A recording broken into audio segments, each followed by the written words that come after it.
2 years ago, my family was devastated when I discovered my wife's infidelity.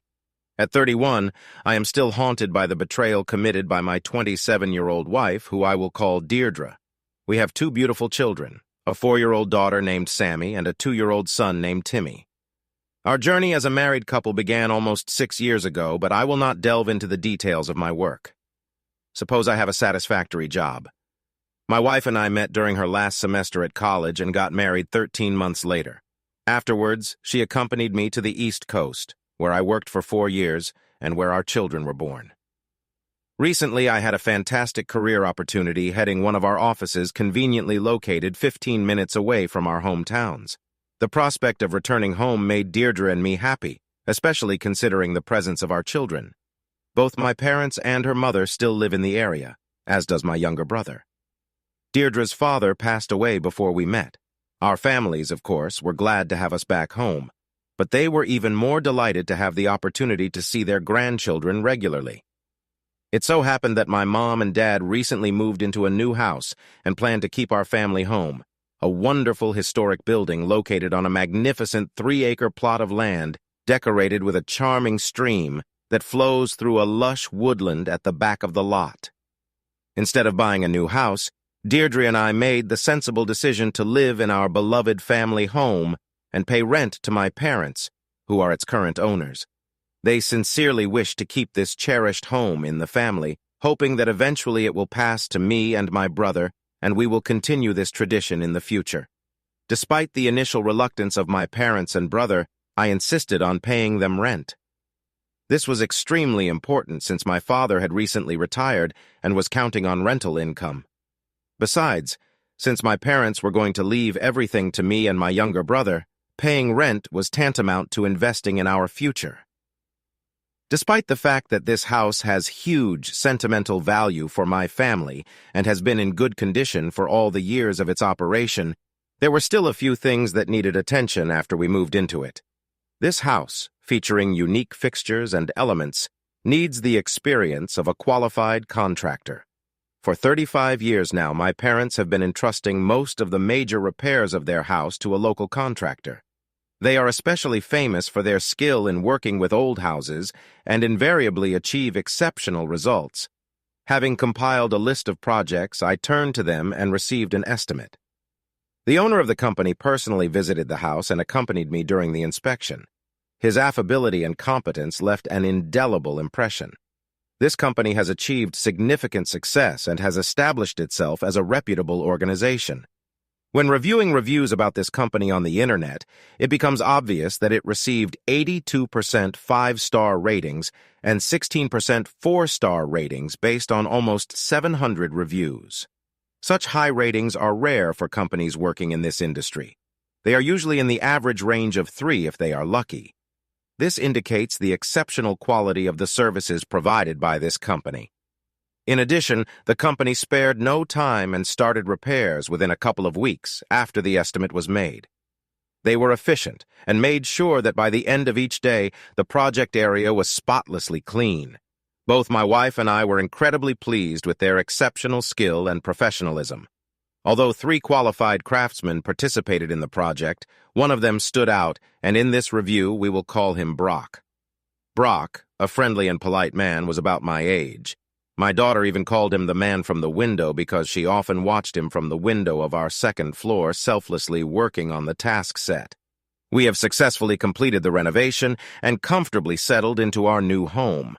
The house instantly won the hearts of my wife and children, and I was happy with my new job.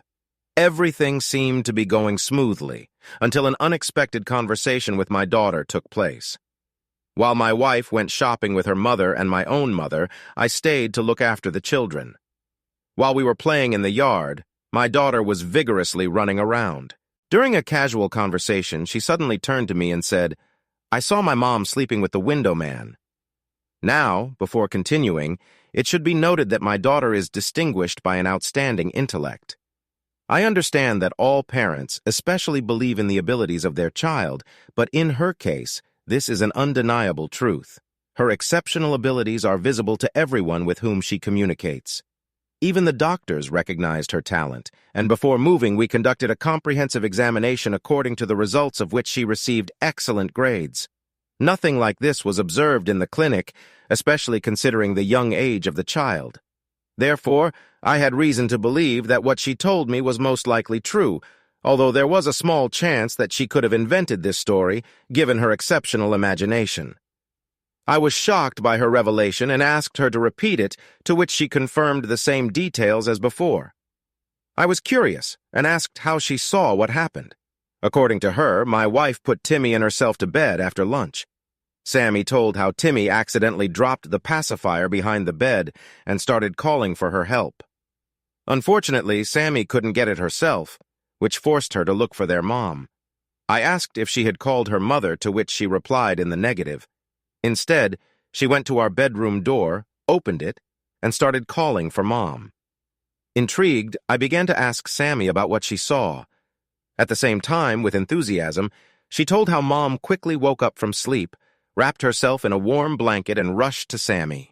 In a tender impulse, her mother kissed her, and then took her by the hand and led her to get a pacifier. After that, Mom put them both in the crib. I asked her where the window maker was, to which she replied that she found him lying on my bed with my wife. This news caused me a feeling of deep pain, but I suppressed my emotions and casually asked, really confirming her words. She answered in the affirmative. Curiosity made me find out the details, and I asked what happened next. She said that our mother came out of the bedroom, started talking to the window keeper, and eventually escorted him outside. Wanting to know the details, I asked what she did next. Sammy told how she got up from her seat and looked out the window when she saw him driving his truck down the driveway. After I kissed her heartily and thanked her for sharing with me, she uttered words that shocked me. It hurt me to hear her say that her mother had told her to keep quiet and keep everything that was happening a secret. I wondered how she reacted to my mother's request, to which she replied, I promised my mom that it would remain her secret. I was once again struck by my daughter's insight. She seemed to understand that what she witnessed was really inappropriate, deciding to protect her from trouble. I tried to defuse the situation. I am very pleased that you shared this with me. I'm very proud of you. Let's keep this between us. Okay, she replied. Okay, I promise not to tell Mom what I told you. Then she added, Daddy, please don't tell Mom what I told you. I calmed her down. We can't keep this a secret. To diffuse the situation, I playfully tickled her, and we began to laugh and discuss another topic.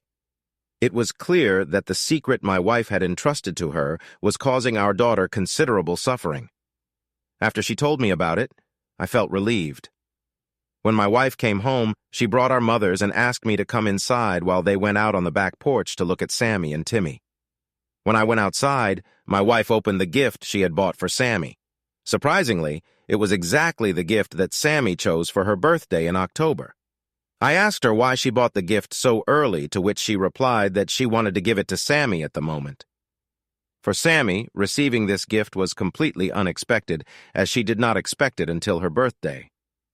My wife and I have an established agreement that Sammy receives meaningful gifts strictly on his birthday and at Christmas. Sammy is aware of this arrangement and invariably abides by it. Surprisingly, since choosing a gift a couple of months ago, she no longer thought about it.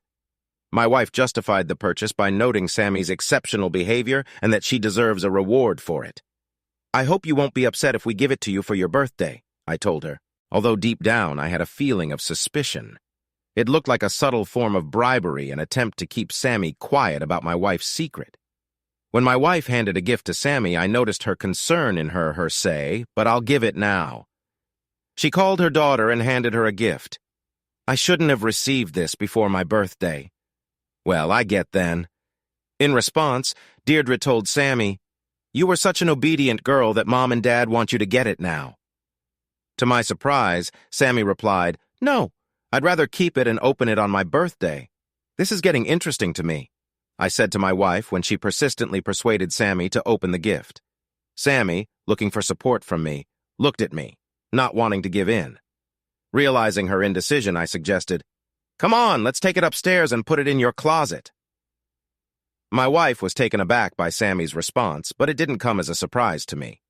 As I said before, she is exceptionally smart and chose to save a gift for her upcoming birthday. We took the gift upstairs, reassuring Sammy that she no longer felt obligated to open it. After Sammy and I went downstairs, we were greeted by Dad and brother, which meant the beginning of a delicious day filled with food and precious moments of communication with the family. Despite participating in the celebration and enjoying the company of my loved ones, my thoughts were still occupied with Sammy's story.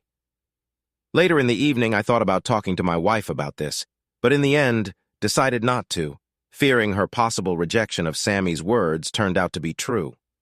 I needed to wake up early on Sunday morning to do some work for my company using our home computer. My wife didn't mind and asked if I wanted her to get up with me, to which I replied no. When I woke up, I thoroughly checked our home computer and found nothing. Then I went to her phone, entered the password, and again found nothing. I thought, did Sammy make all this up? She described the events so vividly that it was hard to believe that it was not true.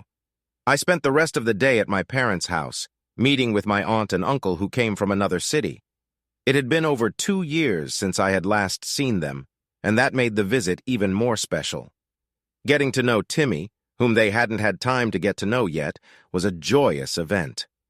The day passed quietly, and Dears seemed to be in perfect order, showing her usual affectionate nature. It was Monday, and it was time for me to get back to work. Throughout the day, I couldn't get rid of worrying thoughts about what Sammy had told me. To dispel my growing suspicions, I drove past my house several times. This routine continued on Tuesday and Wednesday, but there was no evidence to support Sammy's claims. Despite the lack of evidence, an unmistakable intuition convinced me that Sammy was really right. After thinking about hiring a private investigator, I decided to buy a video camera at a Best Buy store. Deciding to get to the truth, I diligently installed the purchased cameras while Deirdre and Sammy were not at home. While my wife attended an evening event at a nearby nature center, I stayed at home to look after Timmy and ensure everything was in order. I placed 3 cameras all over the house. One of them I installed unnoticed on the street near the garage to capture a view of the driveway. Another camera was installed in the living room, in the third in the bedroom. I tried to position each camera in such a way that they would remain unnoticed unless someone accidentally stumbled upon them. However, I had a feeling that my wife might notice the camera in our bedroom. Despite the fact that the camera was located on the ledge perfectly combined with white and black trim, it remained visible if you lay on your back and looked directly at it. In accordance with the daily routine, I turned on the system before leaving for work and turned it off when I returned home. Considering that my wife and children rarely occupied the living room, bedroom, or entrance during the day, the cameras rarely worked.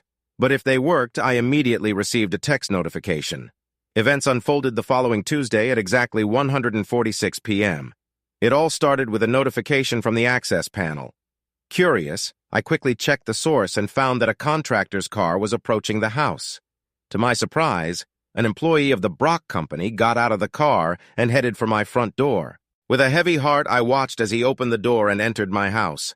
A few moments later, another notification came, this time from the camera in the living room. To my horror, I saw my worst fears materialize. My wife kissed Brock passionately. This was an indisputable confirmation of Sammy's suspicions. In a hurry, I rushed to my car and drove back to the house. At the same time, I dialed my mom's number, urgently told her about the situation, and asked her to come to my house as soon as possible. I definitely asked her to take her brother and an uncle with her. On the way, I talked to the mom on the phone. At that moment, an alert sounded in the bedroom, confirming my suspicions about the unfolding events. Emotions overwhelmed me. I felt depressed and unhappy. After giving instructions to my family members, I asked my mother and aunt to take the children outside while I dealt with Deirdre. At the same time, I asked my uncle and brother to join me in the bedroom during the skirmish.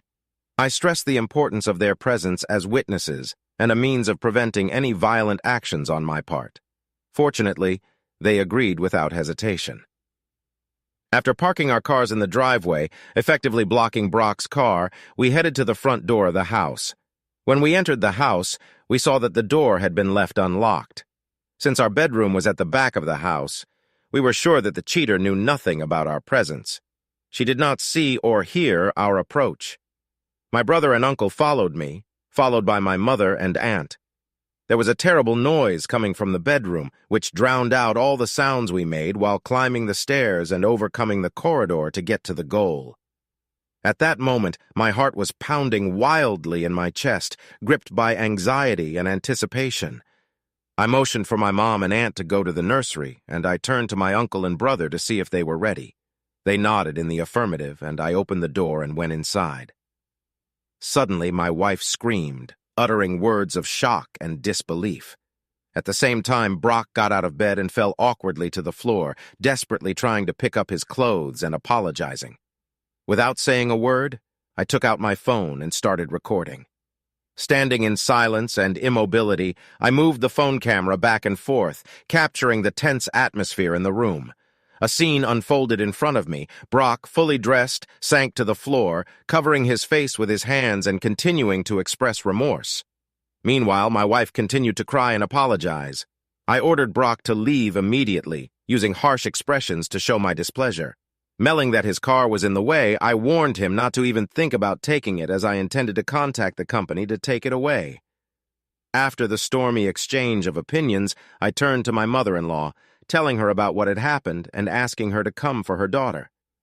Despite my wife's persuasions coming from under the blanket, I ignored them and continued to follow my plan.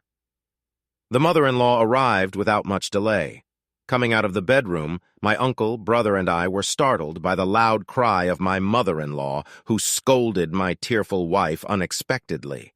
My wife managed to leave the house without making too much noise. She hurriedly ran out into the street, her head down, and quietly cried without uttering a word. It was evident from her behavior that she was overwhelmed with shock and a huge sense of shame.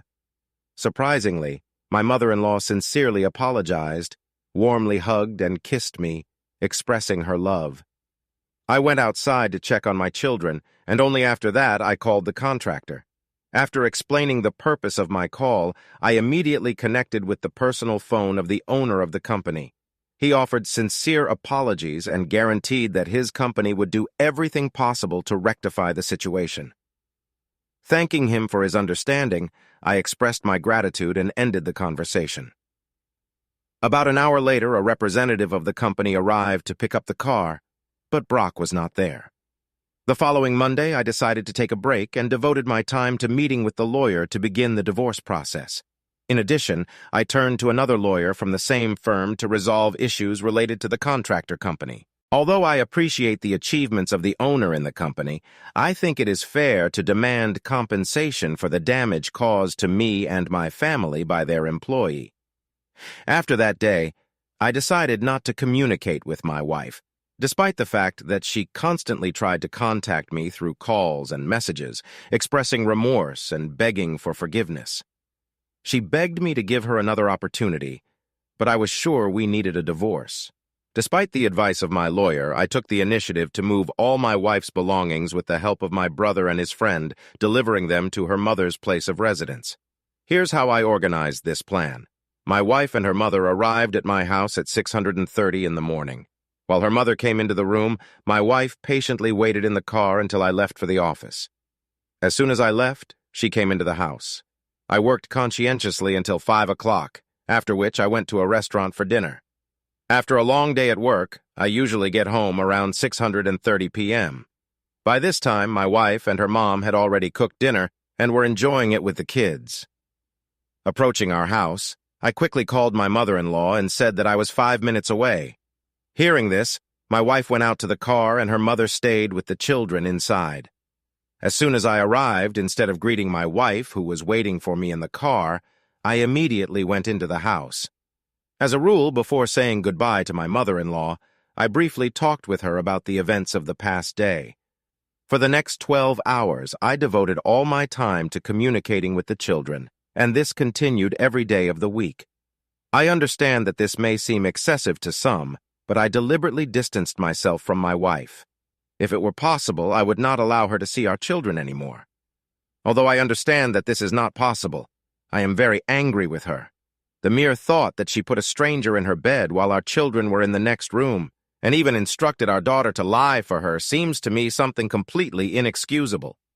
I asked my lawyer to seek full custody, but she explained that it would not be easy to achieve this.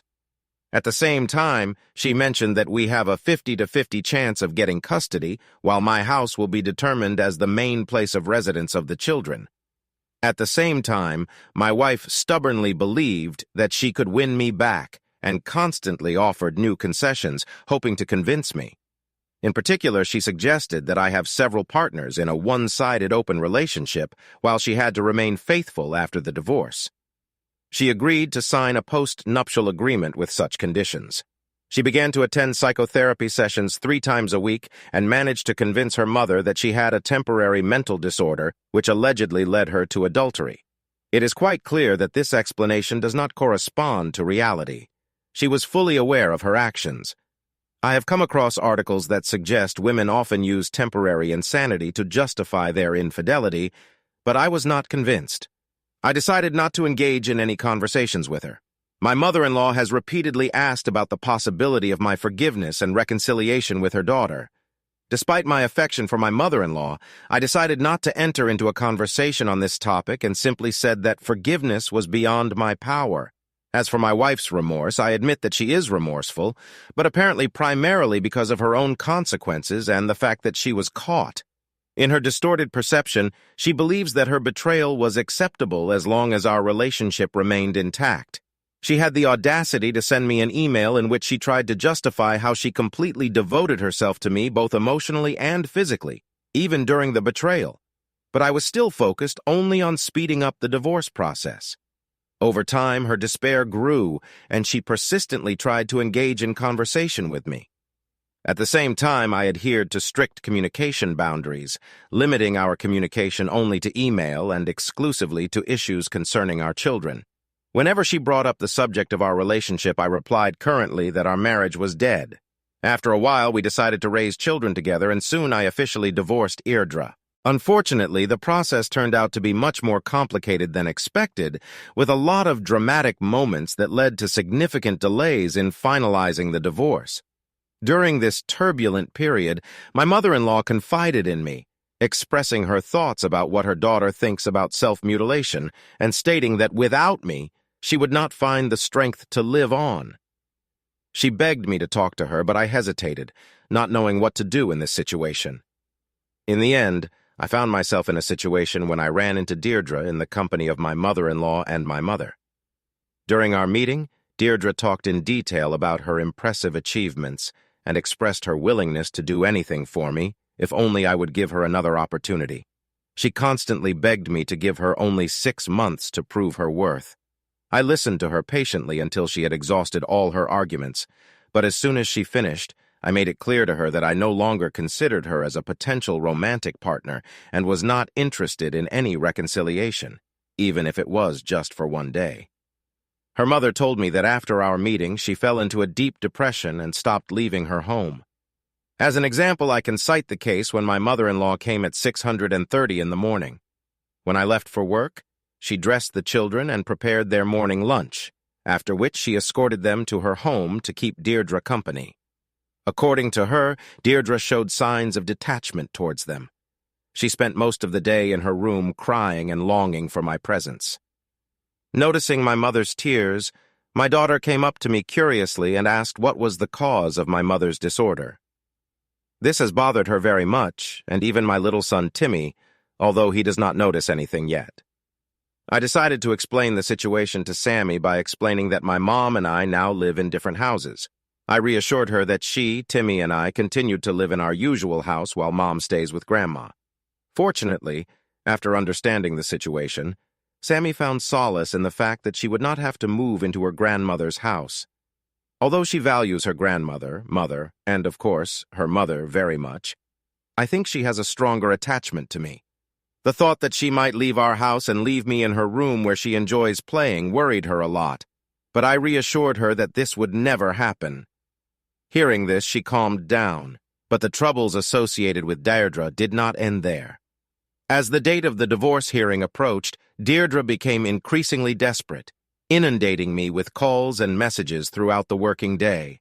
In short, earlier she spoke about her willingness to meet all my needs and provide me with maximum happiness. She reiterated her intentions, assuring me that my life would be complete if I decided to stay by her side. But the day before the proposed hearing, my mother-in-law unexpectedly called me and said that Deirdre had been rushed to the hospital by ambulance. There were fears that she might have a heart attack, which was the reason for her hospitalization and subsequent medical examination. As a result, it turned out that the cause of her condition was severe dehydration.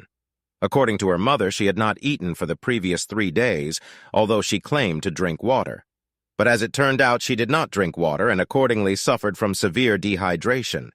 Apparently, she deliberately resorted to such tactics to delay the final hearing of the divorce case. Unfortunately, her manipulative actions were crowned with success, as the hearings were first postponed until the end of the first month of the year, and then postponed even more due to bad weather.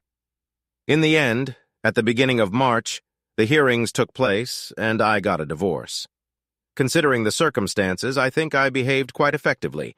Our state has a system of at fault, unfortunately. I have concrete evidence of Deirdre's betrayal in the form of video recordings.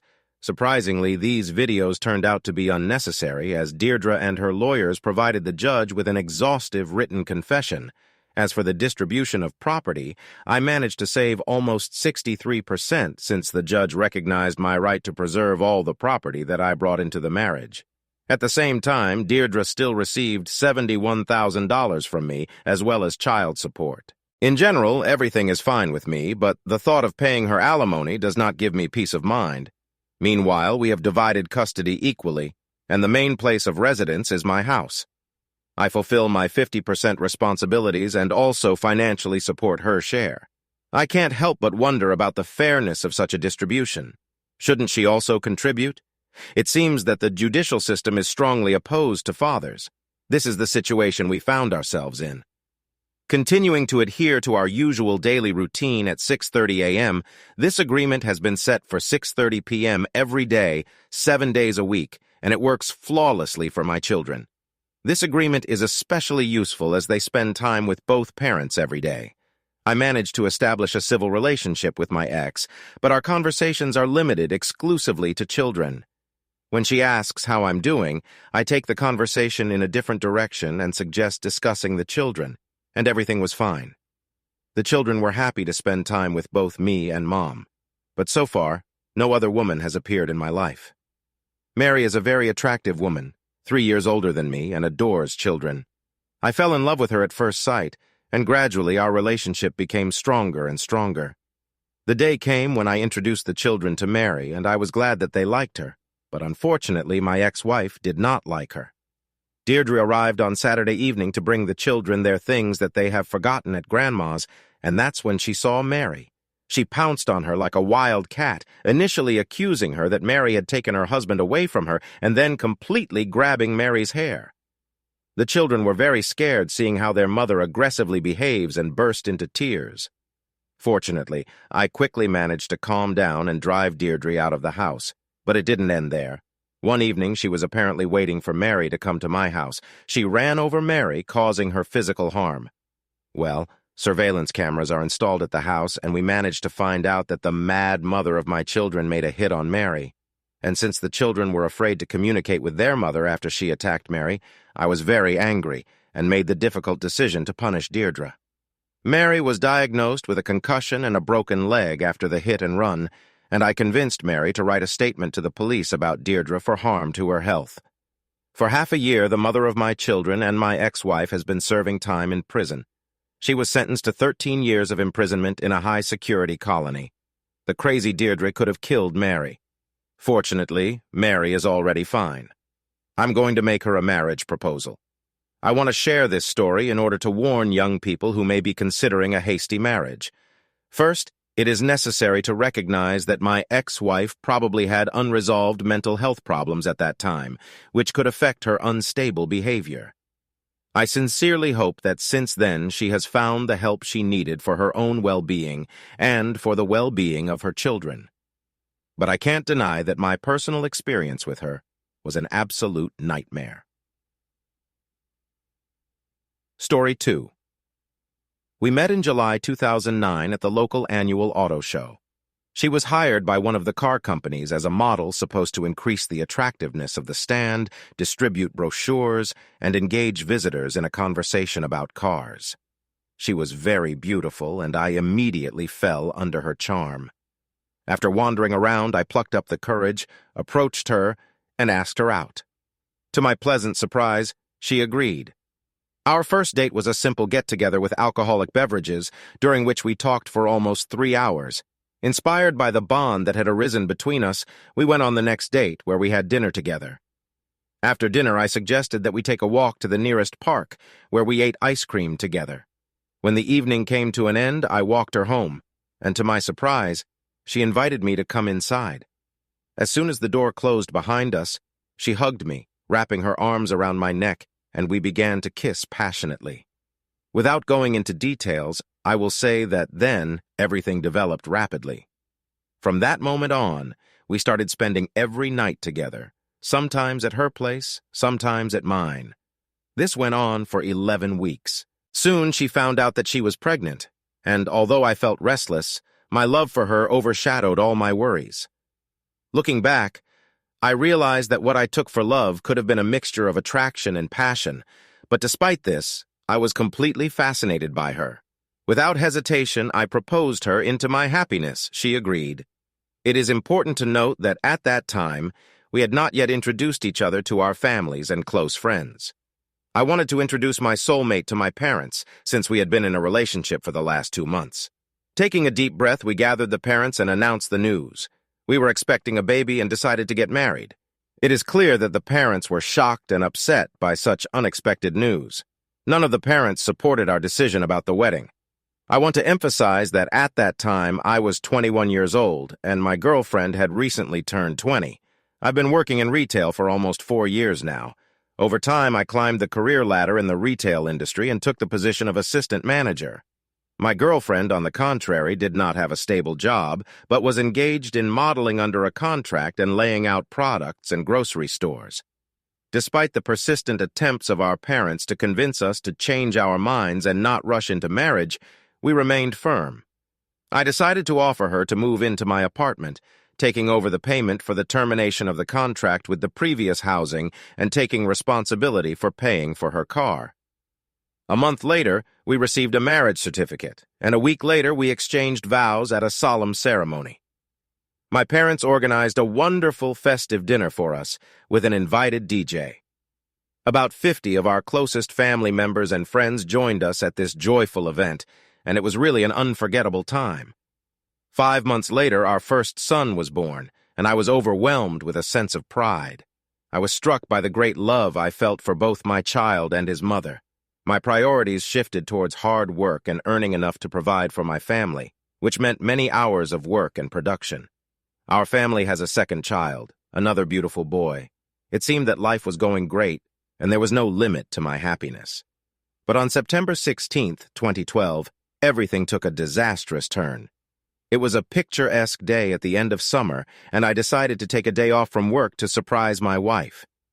To preserve the element of surprise, I talked to her just before leaving the store and said that I would be home around 6 p.m. Unfortunately, she was upset on the phone after our conversation. The topic turned to discussing my wife's plans for cooking dinner. Leaving the store a little after 1 o'clock in the afternoon, I popped into the nearest store to buy a beautiful bouquet of flowers and returned home. As I drove up to the house, I noticed a car parked in front of our house next to my wife's car, while the rest of the parking lot remained empty. For some reason, an uneasy feeling immediately seized me. It was clear that something was wrong. I just talked to her, and she didn't say anything about someone visiting her. I looked at an unfamiliar car parked nearby, but I couldn't figure out who it was. Deciding to park a little further, I headed for our house. The weather was fine, and my wife opened the windows in the living room. As I approached, the sounds of voices were heard, in which I clearly distinguished the laughter of my wife, intertwined with a man's voice. Instead of opening the door right away, an inexplicable instinct told me to step back and go to the window to eavesdrop. Obeying my intuition, I clung to the window and continued to listen attentively. I heard my wife and a man talking in an intimate setting, and their actions hinted in an intimate meeting. Soon, out of anger, I was ready to break into the house and get into a fight with this man. But before inserting the key into the door, some force beyond my control stopped me. Stopping, I decided to call the police. Carefully trying not to make any noise, I moved away from the windows and started ringing. After telling the operator my address, I explained the reason for the urgent call. After explaining the urgency of the situation to the operator, she asked about the nature of my emergency call. I told her that I was going to catch my wife and her lover red-handed, expressing concerns about a possible threat to life. In a soothing tone, she advised me to remain calm and warned me not to take hasty actions that I might regret later. Her words had a calming effect on me, somewhat easing my nervousness. She kindly offered me to stay on the line until the police officer arrived, but I politely declined, promising that I would cope. After waiting a couple of minutes without any signs of an employee arriving, I decided to carefully open the door. Turning the door handle and tightly clutching a bouquet of flowers, I prepared for what awaits me. The door opened, and my wife and her lover appeared on the threshold, both surprised and completely undressed. Frozen and shocked in a mad panic, my wife hurriedly ran into our bedroom, slamming the door behind her, leaving me alone with a distracted and undressed lover caught between him and his discarded clothes. I experienced a surge of anger and screamed in rage. The man stood with an expression of horror, speechless from my outburst. At that moment, I felt a desire to vent all my anger on him and destroy him. I opened the door and let the officer in. When I left, the man hurried to get dressed. Having entered into a conversation with the officer, I thanked him for his quick arrival and told him about the penetration into my house. I made it clear that I wanted the violator to be detained and taken into custody. In response, the employee advised me to remain calm and allowed me to interrogate him. The first question of the officer concerned the purpose of finding this person in my house. In response to the officer's question, this man said that he was visiting my wife. Continuing the interrogation, the officer asked if he had been invited into the room, to which he replied in the affirmative. Then the officer turned to me and asked if my wife was in the house. I confirmed that she was in the bedroom and began to approach the door, knock, and call her to come out, but the wife did not react.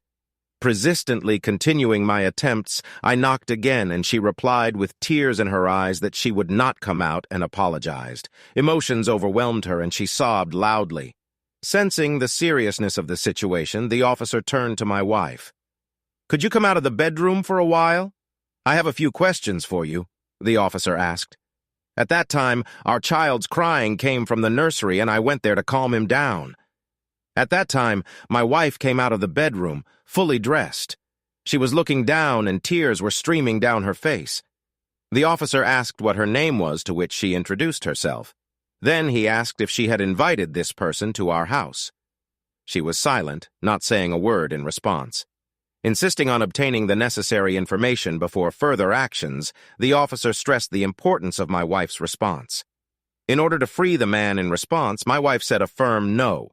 The officer repeated, addressing her as Mame, and asked to clarify whether she really says that she did not invite this person into the house, thereby confirming the fact of his penetration into the territory.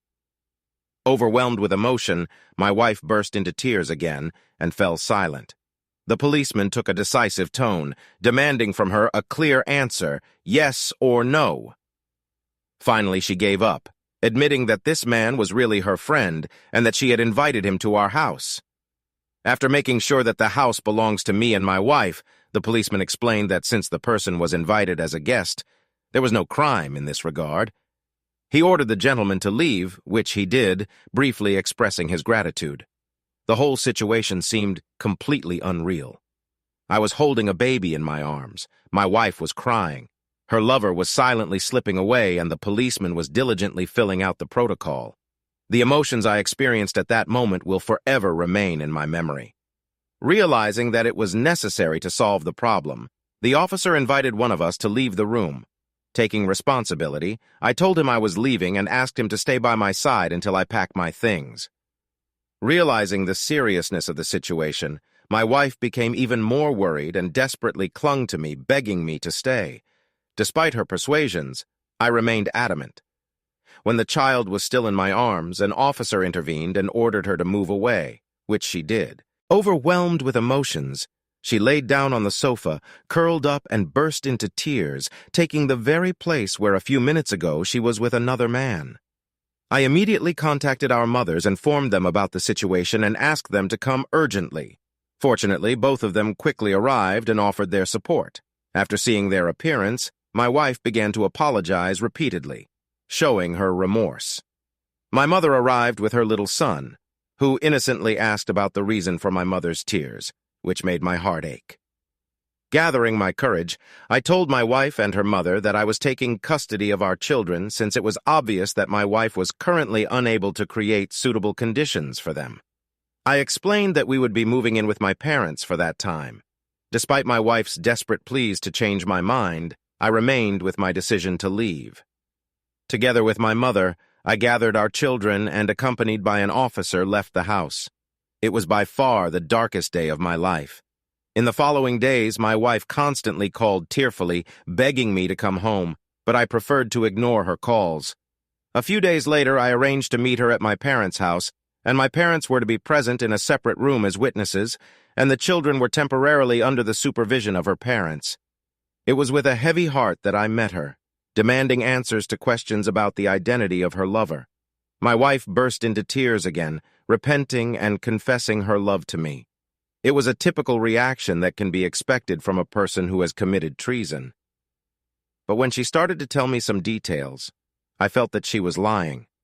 She claimed that this meeting was the first and only one for them, but I immediately stopped her deception, pointing out that she was very comfortable with him. I said I didn't believe it, insisting that their meeting couldn't have been the first. With tears in her eyes, she admitted that they were dating for the 4th time and stated that they first met in a store. When I asked which store, she named a grocery store located 13 miles from home. This explanation did not suit me. I asked when she visited this store, and she replied that a month ago. This answer seemed to me to be complete nonsense, since there are 4 grocery stores within a 5-minute drive from her house, which we often visit. Suddenly, it dawned on me that last year my wife worked in the same store handing out product samples. I asked her, deciding that she had actually met him while working there, worried. She burst into tears again and reluctantly admitted that it was true.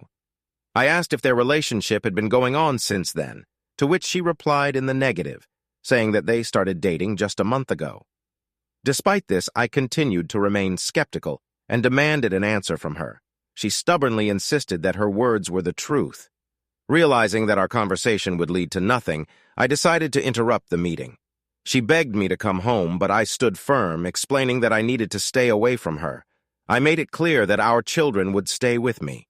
Despite my insisted requests, she refused to leave, which forced me to intervene with her parents and take her away. When I was thinking about the situation in the evening, it suddenly dawned on me, all the words she said about another man were nothing more than fiction. Moreover, an alarming thought came to mind. Perhaps my children, especially the youngest, are not biologically mine. Having decided to find answers to these questions, I woke up early in the morning and started looking for the nearest DNA testing centers.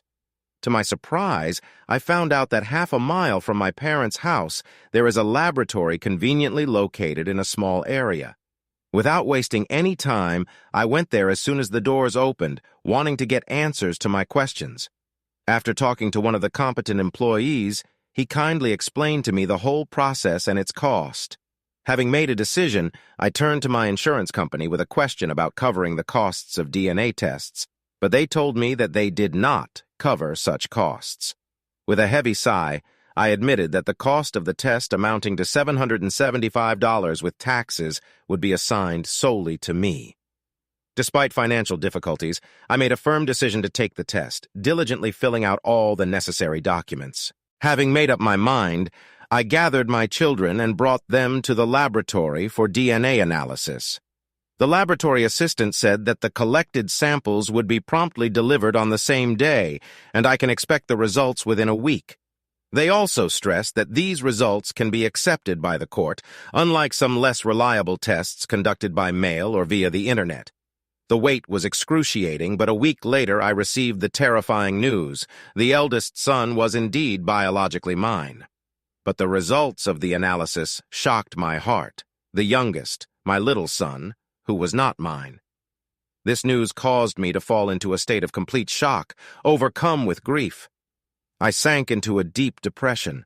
Thoughts of my youngest son haunted me, and I could not understand how life could be so cruel and unfair. Unable to carry this burden alone, I told my parents about the test results, who were no less depressed. I made a difficult decision to file for divorce, but decided to keep this bitter truth a secret until I met my wife. Having resorted to the services of an experienced lawyer known for his persistence, I began the trial with a determined representative of the law at my side. I felt a glimmer of hope in the midst of darkness. Encouraged by the lawyer's advice, I decided not only to divorce and challenge all paternity, but also to take additional action against the man my wife slept with. My lawyer believed that we had grounds to bring charges of alienation of affection and paternity fraud. Throughout this turbulent period, my wife persistently asked me to return, wanting to restore our destroyed family. On the advice of my lawyer, I arranged another meeting for her at my parents' house, where I was going to show her indisputable DNA evidence. At first, she tried to deny the truth, claiming that the results of the DNA examination were incorrect. But later, her tenacity weakened and she reluctantly acknowledged the undeniable reality. In desperation, she resorted to the method of reproach, emphasizing that our youngest son loves his father and that I cannot leave him. She reminded me that my name was written on the birth certificate, hinting that this confirms my paternal responsibility. I firmly said that there are deeper considerations at work here. With a heavy heart, I handed her the divorce papers, making it clear that our relationship could not be restored. In addition, I informed her that I would file a lawsuit against her and her lover, demanding that my name be removed from the birth certificate. In court, I decided to take legal action against both persons, accusing them of fraud. When she found out about it, she began to beg, saying that we were destined to be together in refusing to give me a divorce. I quickly rejected her pleas, insisting that she and her lover develop a plan, according to which we would all meet in court. Trying to get her out of this state, I offered her to leave, but she categorically refused. In this regard, I was forced to appeal to her parents again, with a request to help escort her out. After that, I immediately informed my lawyer about the latest developments. After discussing the situation, he positively assessed my behavior, and we are currently awaiting a hearing. The lawyer optimistically hoped that she would eventually come to her senses and sign the divorce papers. In addition, she expected that the perpetrator of alienation of affection would voluntarily acknowledge paternity and settle the claims without resorting to court proceedings. Surprisingly, 2 days later, he was handed court documents. Looking back, it can be said that my further actions were not the wisest. I realized that my wife was spreading false information about our situation on Facebook. To my horror, I found out that she was spreading false information on Facebook that I was furious and forcibly separated her from our children, forcing her to move in with her parents. In this regard, I received messages from interested parties asking me to clarify the situation. Instead of responding to each request privately, I decided to write a detailed message on my Facebook page. In it, I openly told about the reasons for our separation, revealed the identity of my wife's lover, and explained that I was not the biological father of our youngest child. Considering that my network of friends on the internet has more than 150 people, the news spread quickly and caused a flurry of messages with words of support. As a result of my Facebook post, my wife felt uncomfortable and demanded that I delete it, but I resolutely refused, believing that it was important that everyone knew the truth. 2 days later, a lawyer contacted me, and I informed him about this message. She scolded me for my act, recognizing it is imprudent, but despite this, he also shared positive news.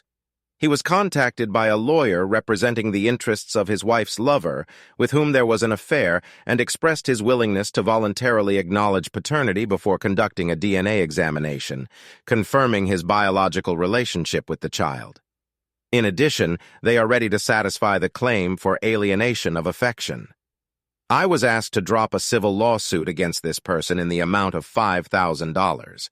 My lawyer stressed that this is an exceptionally favorable outcome, given that husbands are usually financially responsible if another man does not voluntarily acknowledge paternity.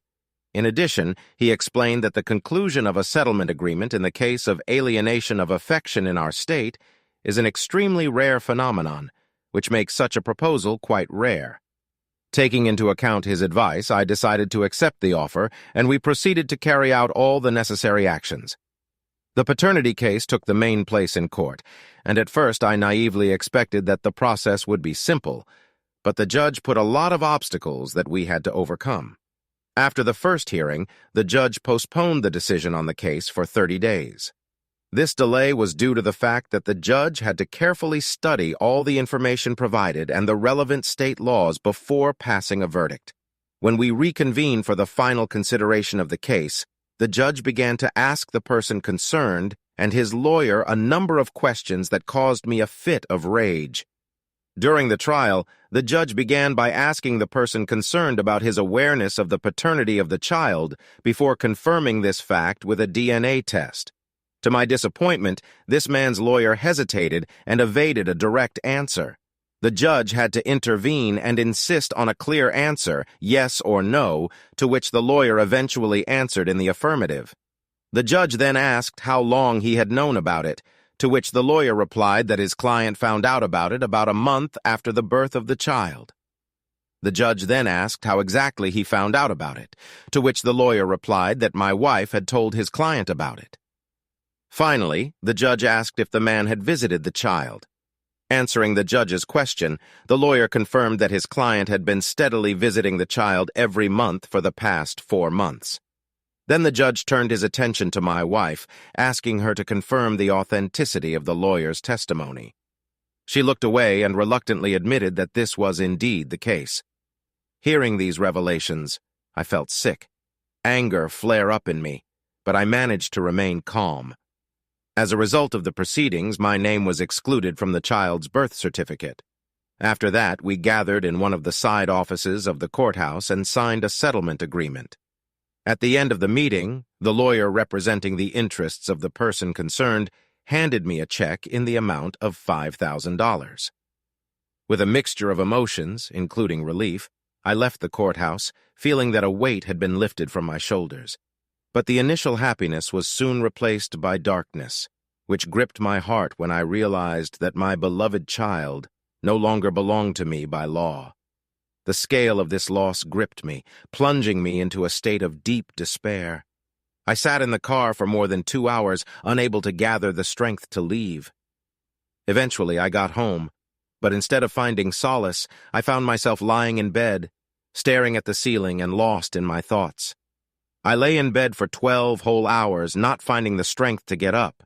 My wife turned into a monstrous person, and at that moment I longed for only one thing: to break off relations with her and cut her out of my life. But giving up the child turned out to be the hardest and most painful decision in my life. As a result, 2 months later, our divorce was finalized. We agreed on joint custody of the child, dividing the responsibilities equally, and I stayed in the house until the end of the lease. At that time, my ex-wife and her children were seeking refuge with their parents. I faithfully paid her partial alimony to help her raise her children. In addition, I was obliged to pay alimony for 1 year, which I considered unfair, but I willingly agreed, guided by the desire to ensure the well-being of my child and his younger brother. Unfortunately, the quarrels with his ex-wife did not end there. On the contrary, immediately after the divorce, she began to pursue me and continued to do so for almost 3 months. Although her actions did not go to extreme measures, she was constantly present in my daily life. She behaved the same way after my return home. Often I would find her parked in the parking lot waiting for me in her car, or she would show up shortly after my arrival. In addition, throughout this period, she bombarded me daily with numerous text messages in which she expressed her love and claimed that the children required my presence. I refrained from answering if they did not relate to issues related to our child. In addition, she sent me 2 long emails and a heartfelt 17-page letter in which she expressed her love and remorse, detailing all the ways to make amends and meet my needs. Despite the emotional shock she caused, it was hard for me not to give her another chance. The way she used our son and youngest child as a means of manipulation and pressure on me was truly heartbreaking, and I choked up every time she mentioned them in her messages. I sought support from her parents, entered into discussions, tried to reason with her, but our efforts were in vain. In the end, it got to the point that when I came home from work one day, I saw that she was parked near my house with the children in the car. The sight of these children caused me great mental pain and conflicting emotions. Getting out of the car, she hugged their son and firmly took his younger brother's hands. With tears in her eyes, she said that the boys missed their father and really want to see me. Confused and worried, I asked what she wanted. Overwhelmed with emotions, she burst into tears, handed over the child and her son to my care, and hurriedly left. I immediately contacted her parents, told them about the situation, and assured them that the children were with me. I promised to keep them for a few hours and return them before going to bed. After contacting her parents, I found out that she had not returned home and they could not contact her. I didn't answer calls and texts, so might. It wasn't until 11 a.m. the next day that she finally returned home. Her prolonged absence caused everyone great concern. There were fears that she might be in danger. In the evening, her parents and I gathered for a meeting and strongly recommended that she see a therapist as a necessary step towards recovery and finding support. In the end, she managed to find stability and switch her focus to being a devoted mother. As for the denouement of this story, I am now happily married again to a wonderful woman I met at work last year. A precious daughter appeared in her life, and her love is still strong. Interestingly, shortly after my remarriage, my ex-wife announced that she was expecting a child from a man she had been dating for only a few months, a situation that may be familiar. Surprisingly, they decided to tie the knot, and I have to admit that he turned out to be a really kind person. We communicate periodically. We talk a couple of times a month when I pick up the children. Every time I take or pick up a child, I gratefully observe the positive influence of my ex-wife's current husband on both my son and the youngest child. I am greatly relieved to realize that there is a caring stepfather in their life. As for my ex-wife, she doesn't seem to have completely calmed down after a breakup. She still sometimes writes to me that she loves me, but I hate to realize that her relationship with her current husband began with deception. At first, she misled him by claiming that I was the father of both children and that I had abandoned her in pursuit of a carefree bachelor life. Gradually finding out the truth, she confessed that I am not the biological father of the youngest child. Subsequently, after our divorce, she told me that she conceived the youngest child from her subsequent partner. Only after her parents exposed her inventions did she finally reveal the whole truth to her current husband. How do I know that? Well, one day her husband suggested I meet up and have a beer. Curiously, I accepted his invitation, and during our conversation, he frankly asked me to tell about what happened between my ex-wife, his current spouse, and me, since she repeatedly changed her version. I frankly told him all the details, leaving no stone unturned. If I had listened to the last story she told him, it would have been a disaster. He looks genuinely pleased with her and shows great affection for their newborn son. He diligently takes care of my child and the baby, leaving no cause for concern. I want to clarify that this despicable man, the father of his ex-wife's second son, makes an exclusively financial contribution to the upbringing of the baby without taking any part in it. He's an absolute disgrace. In the end, everything turned out positively for me, although I could have saved myself from significant difficulties if I were more attentive. I could have saved both time and money. This serves as a lesson for young people. Learn from my experience and do not repeat my mistakes. It is important to remember that there are really good women, but their search requires patience and careful study. But my ex-wife, unfortunately, will not calm down. A month ago, she went to the store, leaving all 3 children with her husband, and did not return. The police tracked her down, and they managed to find out that she had been spending all this time with her lover, who was selling illegal drugs and also introduced her to these substances.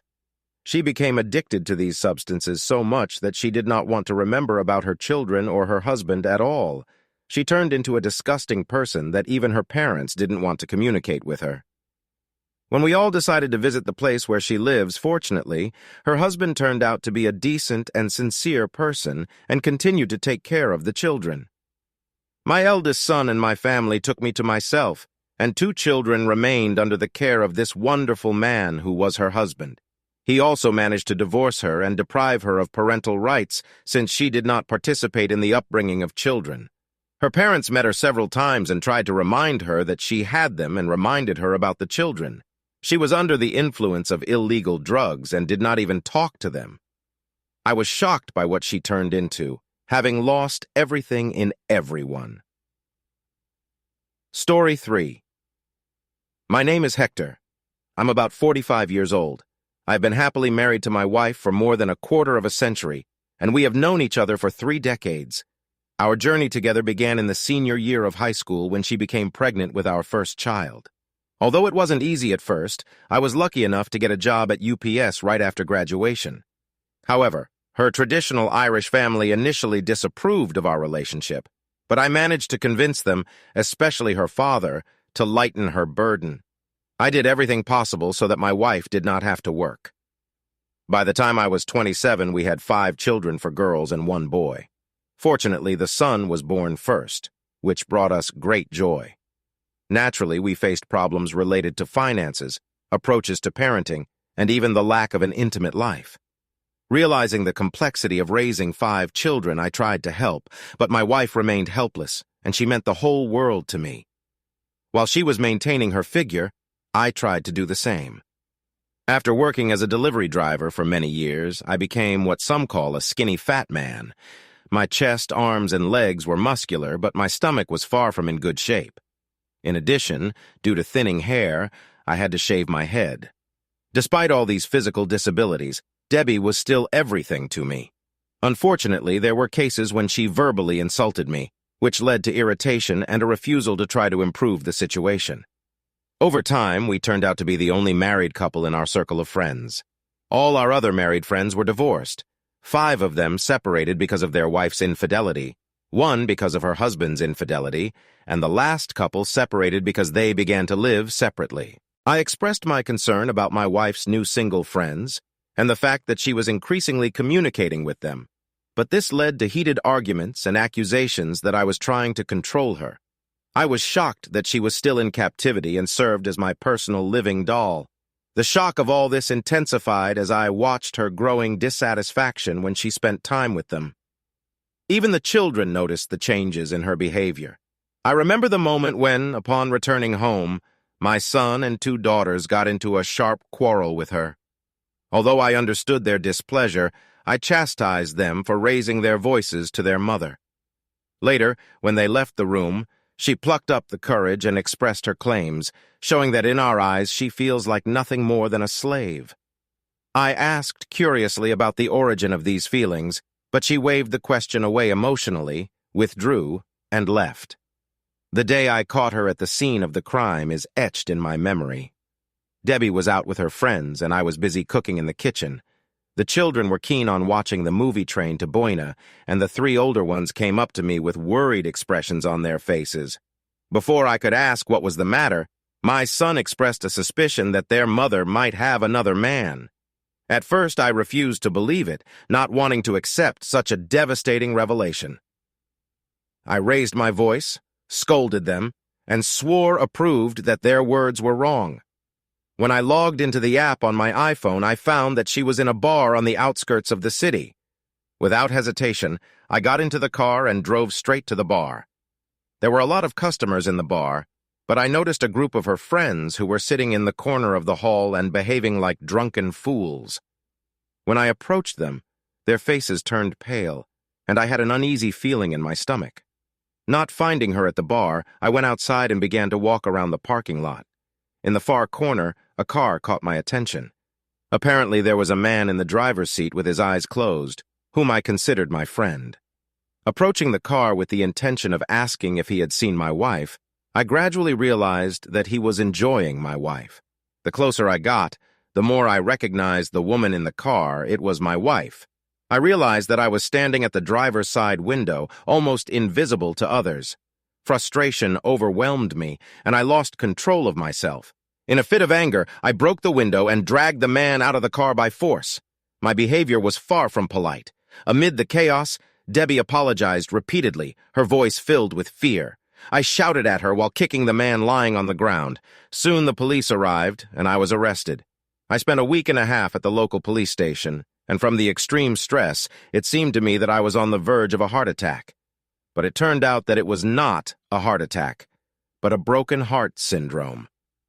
Rumors about my deeds spread quickly, and eventually my father-in-law came to my aid, who bailed me out.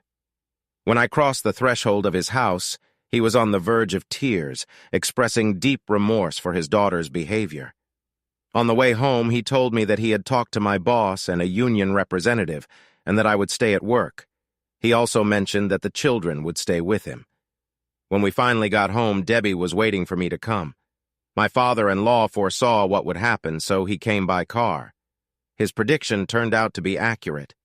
Debbie rushed to me with tears in her eyes and tried to hug me, but I pushed her away, causing her to fall to the floor. She looked at me in shock. I demanded that she pack her things and leave, insisting on a divorce. Despite her resistance, her father managed to convince her otherwise. An hour after they left, the mother-in-law arrived with the children, and I hugged them all. Before leaving, she also apologized for her daughter's act. In my state, couples must necessarily undergo counseling before divorce, which I personally think is pointless. I don't understand why I should go to counseling if she cheated on me. During the consultations, I sat in silence and just listened to her nonsense. That's exactly what it was, a mindless flow of words. We could attribute this to the difficulties we faced as young parents. My wife, being inexperienced in a wild and free lifestyle, got involved in this. Her friends fueled her desire to seek more, which led her to cheating. During the consultations, the therapist repeatedly tried to shift the blame onto me, hinting that I should have given her more freedom and understanding. I looked at the consultant incredulously and asked, "Are you out of your mind?" Because her statement seemed completely absurd. I asked a question about the duration of her infidelity, to which she admitted that it lasted 4 months and with only one person.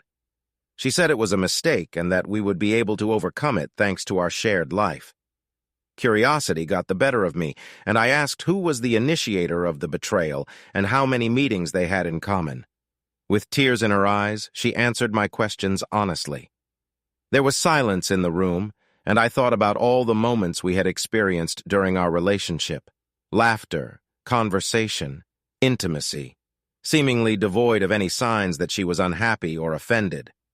Finally, I spoke, remembering the times when we were close. I called her name, and the consultant tried to correct me. In response, I silenced the consultant, continuing to express my protest and anger, using all possible derogatory terms that I could think of. I made it clear then in my eyes.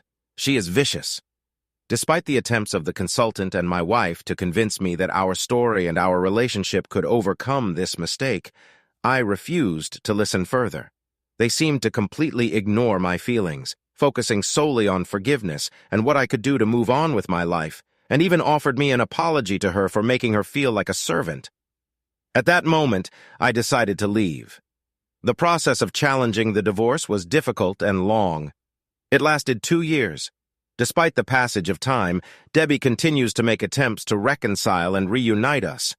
But our conversations are exclusively about children. Any attempt by her to discuss anything else, I abruptly stopped the conversation. During family gatherings, I deliberately avoided her presence and sometimes even refused it altogether. Moreover, our older children refused to communicate with her, and although I encouraged them to spend time with their mother, in the end, I respect their decision. My in-laws visit my house weekly, and I am aware of their attempts to convince their daughter to give me a divorce, but their efforts have not been successful. Unfortunately, the mother-in-law behaves especially disrespectfully towards her, resorting to name-calling and gossip about her in her environment. I had to step in and ask her to stop such actions, as I prefer that our personal affairs remain confidential within our home. Interestingly, in the first year of our separation, our son and daughter started a tender account for me. At first, this idea seemed quite funny to me. A middle-aged man with 5 children and family responsibilities, it seemed unlikely that I would be able to succeed. But to my surprise, I went on more than a dozen incredibly interesting dates, which significantly strengthened my self-confidence. One of these meetings took place while participating in community service ordered by the court. I met a wonderful woman named Isabel, who turned out to be our curator in the housing program for people. She is not only stunningly beautiful, but also took first place in the Vanessa Marcel look-alike competition in which she participated with her daughter. Our shared interest in soap operas led to the fact that we began to spend more time together. I watched the TV series General Hospital with my daughters as it gave a rare opportunity to spend quality time with them. 6 months later, I introduced Isabel to my children, and they immediately became attached to her. Everything is complicated by the fact that my son and her daughter have genuinely fallen in love with each other, but Debbie does not want to let them go, and even tries to instill in the two younger children a false hope that we will eventually reconcile. I had to step in and ask her to refrain from discussing the matter further with them. Her father's attempts to convince her to see a therapist continued, but I just wanted it to be over. Despite the shock caused by Debbie's act, I don't regret the years we spent together at all. We have 5 wonderful children, and I fulfilled my role as a responsible partner in her life. The only thing I regret is that she allowed an affair to ruin our 26 years of marriage. I wouldn't want her to think that I would easily forgive and take her back. At the same time, I do not hate her. When I meet her former acquaintances in the city, I openly express my dislike, although I do not call them by name. The love and respect I once had for Debbie disappeared the moment I caught her in that car. She will always be the mother of my children and no one else. I hope she can come to terms with this reality. Recently, my ex-wife has been experiencing emotional difficulties. She repeatedly got into physical altercations with her former friends, resulting in injuries such as a broken nose and a split lip. In the latter case, she forcibly took the man out of the institution into the round law enforcement agencies were called every time, but because of the small size of our district, she was simply taken to her parents. One Saturday, we all gathered to celebrate the anniversary of my relatives, and I came with Isabel because at that time we were officially dating. Debbie looked uncomfortable, and I took her aside, which allowed us to have our first sincere conversation. She was very remorseful and sincerely apologized. Debbie admitted that she doesn't understand why she hasn't distanced herself from her old friends. She confessed that her act destroyed her family, and the fact that she saw me with Isabel only increased her longing for me and made her regret that she did not appreciate what she had. As she spoke, my stomach was churning with fear and anxiety. I repeatedly asked if she was okay, but I was stunned when Debbie officially acknowledged our breakup. Debbie approached each of our children, and it was clear that they had reconciled with her. They struck up a conversation, laughed, or filled the air, and they even took pictures together. It was a joyful moment for Isabel and me, and it made me think about having a heart-to-heart talk with Debbie for once. But everything changed when in the middle of the night at 3 o'clock in the morning, I got a call. My ex-wife was screaming in panic, and I could hear my mother-in-law crying in the background. Soon my father-in-law calmly told me that Debbie had made an attempt to harm herself and was being rushed to the hospital. When I arrived at the hospital, I saw that my mother-in-law was in a serious condition. Debbie had lost a significant amount of blood, and she was going to have surgery to help her. My father-in-law and I donated blood as there was not enough of her blood group in the hospital. Although my son could not participate in the operation, he watched with alarm from the sidelines. My 3 youngest daughters were running around the ward amid the chaos. When my son finally came out of surgery, he reassured us that Debbie would be fine. Overwhelmed with relief, he fell into my arms and burst into tears. I wanted to cry too, but I knew I had to stay strong for them. One Sunday, my mother-in-law came across the notes that Debbie had left. She wrote separate letters for each of our children and one long one addressed to me. Opening the envelope, I saw the signed divorce papers and an 8-page letter of apology. The letter served as confirmation that Debbie had never been unhappy in her marriage. She succumbed to peer pressure and believed the lies that her so-called friends told her. She expressed deep remorse for the way she treated me and the children as a result of her infidelity. When Debbie finally came to her senses, she initially refused to speak. She just stared out the window, disconnected from the world around her. Gradually, she began to get to know everyone, but there was still a noticeable gap between us. Debbie asked for a private conversation with Isabel. When Isabel returned, she told me that Debbie had asked her if she loved me because she saw my love for her. Isabel replied that she really loves me and that I am the first man she has been with since the tragic death of her husband 15 years ago. Debbie wanted to make sure that her assessment of my love for her was correct, and Isabel assured her that it was.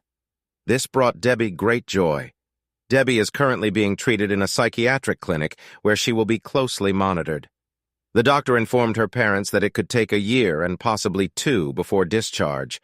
Although she can no longer be my wife or the woman to whom I have dedicated my love, she will always be the mother of our children. I am determined to do everything in my power to support her recovery for the sake of our children.